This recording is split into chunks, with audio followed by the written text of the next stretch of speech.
Assalamualaikum sahabat muslim.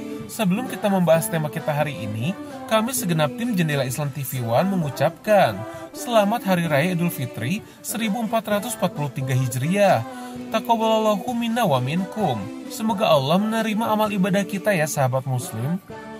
Di momen lebaran ini, kita akan membahas sejarah perayaan Idul Fitri yang ternyata dikenalkan oleh Rasulullah untuk menggantikan budaya hari raya kaum jahiliyah. Lalu di tema yang kedua, kita akan membahas tradisi bersalam-salaman yang dapat melebur dosa. Wah, momennya pas sekali ya sahabat muslim, bersalam-salaman sambil bermaaf-maafan. Dan yang terakhir, kita akan mengetahui keutamaan serta manfaat surat Al-Fatihah, sekaligus belajar cara membaca surat Al-Fatihah yang baik dan benar bersama Ustadz Asmar. Nah sahabat muslim, mari kita saksikan itu semua hanya di Jendela Islam hari ini.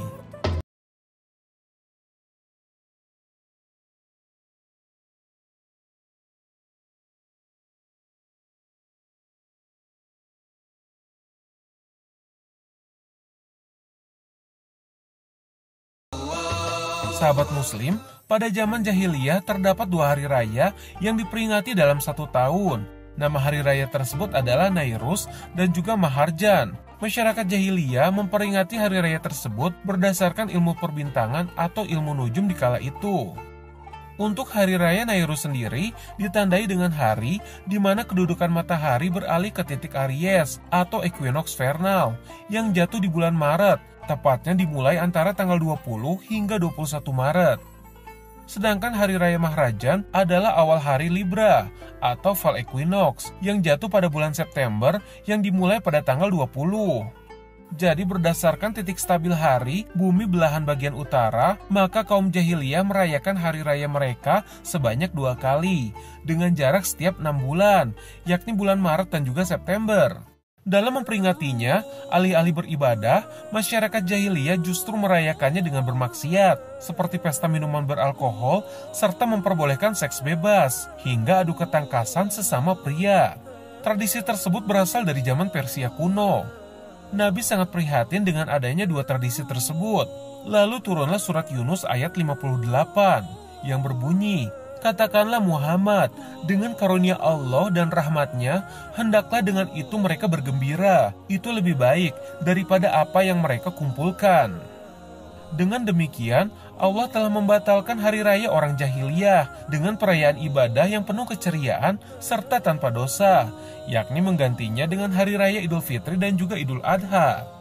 Bismillah, salatu wassalamu rasulillah wa ala alihi wa sahbihi wa wala wa ba'du.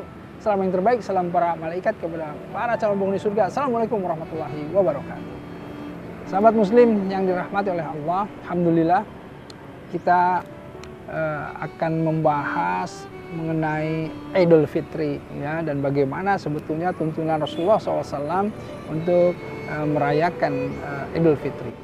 Nah, sebagaimana yang kita ketahui, ada 3 hari raya ya di dalam agama dalam Islam ini. Ada 3 hari raya. Yang pertama adalah Id Mubarak ya, Idul Fitri. Kemudian yang namanya Idul Adha, yang kemudian hari Jumat, itu sehari raya kita gitu. Jadi 3 hari raya besar itu ya, yang selalu kita menghadapinya dengan spesial gitu. Nah, khusus kali ini kita membahas Idul Fitri. Nah, Idul Fitri ini memang kalau kita lihat banyak orang yang kemudian memahami di mana kita kembali ya dari kata-kata Id itu kembali ke di mana kita memahami penciptaan kita gitu ya. Hari di mana kita diciptakan, hari di mana kita itu masih dalam keadaan fitrah. Apa fitrahnya itu? Keadaan suci. Kita diciptakan dalam keadaan suci. Karenanya dari rangkaian seluruh ibadah di bulan Ramadan ketika masuk Id ya, kita itu seakan-akan kembali seperti bayi yang baru dilahirkan. Wah, dosa-dosanya diampuni semuanya. Ya, insya Allah, amin. Semuanya. Kemudian kita tinggalkan keburukan-keburukan dan kita sebagaimana seorang bayi yang baru melahir. Nah, ini secara fitrahnya kita suci. Kembali ke hari di mana kita diciptakan dalam kondisi yang suci. Ketika Idul Fitri, Rasulullah SAW itu makan terlebih dahulu, kemudian Rasulullah menunaikan sholat Id. Ya, salat sunnah. Tapi kalau yang namanya Idul Adha, Rasulullah SAW itu ketika hari Id ya, Idul Adha-nya itu tidak makan dulu, tetapi menyegerakan sholat sunnah Id, kemudian memotong kurban, hewan kurban, baru kemudian makan bersama-sama. Nah ini cara merayakan yang kalau kita lihat bagaimana sunnah Rasulullah merayakan hari itu, ya.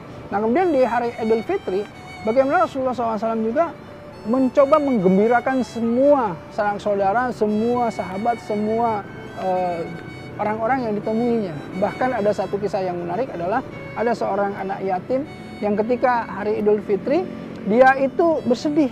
Rasulullah SAW menemuinya, langsung kemudian mengajak anak itu, mau nggak kamu itu menjadi mempunyai ibu Aisyah, kata Rasulullah SAW, dan mempunyai ayah Rasul. Nah, si anak ini belum ngeh bahwa yang bicaranya adalah Rasulullah. Ketika dibawa ke rumahnya, betapa anak ini kemudian sangat gembira, ya, dan kemudian Rasul memberikan yang namanya pakaian yang baru kepada anak ini, ya, kemudian menyuruh Aisyah untuk kemudian memperlakukannya dengan baik. Nah kemudian anak ini kembali lagi ke kumpulan kawan-kawannya. Nah kawan-kawannya bingung, loh kenapa kamu begitu gembira? Tadi kamu bersedih gitu ya, sekarang kamu gembira.